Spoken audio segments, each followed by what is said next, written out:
ഫ്രാങ്കാണെങ്കിൽ ആദ്യം തന്നെ കടന്നുറങ്ങിയിട്ടുണ്ട്. എനിക്കും പിഞ്ചാനും ആണെങ്കിൽ ഇന്ന് ഉറക്കമേ വരുന്നില്ല. അതുകൊണ്ടാണെങ്കിൽ ഞങ്ങളാണെങ്കിൽ ഫ്രാങ്കാണൻ്റെ ഈ ഒരു BMW ബൈക്ക് എടുത്തിട്ടാണെങ്കിൽ ഞങ്ങൾ ഇങ്ങോട്ടെങ്കിലും കറങ്ങാൻ പോവാണ്. വാട പിഞ്ചാനെ വേഗം കയറി, നമുക്ക് വേഗം പോയിട്ട് വരാം. ആടെ ഷിൻചാനെ ഞാൻ കയറിയടാ, വണ്ടി എടുത്തോ. എടാ ഷിൻചാനൊന്നും മെല്ലെ പോടാ. എടാ പിഞ്ചാനെ ഇതൊക്കെ ഒരു രസമല്ലടാ, നമുക്ക് നല്ല സ്പീഡിൽ പോവാം.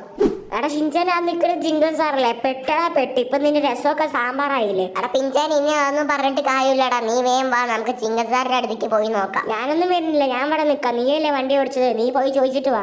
കൊച്ചു ചെറുക്കന്മാരെ, നിങ്ങൾ ഇങ്ങോട്ട് വാടാ. നിങ്ങൾ എന്താണ് അവിടെ നിന്ന് പറയണത്? ഒന്നുമില്ല ജിങ്കൻ സാറേ, ഞങ്ങളൊന്നും പറഞ്ഞിട്ടൊന്നുമില്ല. എടാ നിങ്ങൾക്ക് ആരാടാ ഈ BMW ബൈക്ക് വന്നത്? ഇതിന് നല്ല വിലയുണ്ടല്ലോ. നിങ്ങൾ എവിടെന്നെങ്കിലും മോഷ്ടിച്ചിട്ട് വന്നതാണോ? ഇല്ല ജിങ്കൻ സാറേ, ഇത് ഞങ്ങളുടെ ബൈക്ക് തന്നെയാണ്. എന്തൊക്കെ പറഞ്ഞാലും ഞാൻ ഈ ബൈക്ക് സ്റ്റേഷനിലേക്ക് കൊണ്ടുപോകണം, വേണമെങ്കിൽ അവിടെ വന്ന് വാങ്ങിക്കോ. അയ്യോ ജിങ്കൻ സാറേ, ബൈക്ക് സ്റ്റേഷനിലേക്കൊന്നും കൊണ്ടുപോകല്ലേ, ഞങ്ങൾ എന്ത് വേണമെങ്കിലും ചെയ്യാം. ഓ അങ്ങനെയാണോ? എന്നാ പിന്നെ ഈ വീഡിയോ കാണുന്ന എല്ലാവരും താഴെ കാണുന്ന വെള്ള സബ്സ്ക്രൈബ് ബട്ടൺ അമർത്തിയിട്ട് ബൈക്ക് എന്ന് പറഞ്ഞ് കമന്റ് ചെയ്യുക. എന്നാൽ മാത്രം നിങ്ങൾക്ക് ഇനി ബൈക്ക് തിരിച്ചു കിട്ടുള്ളൂ.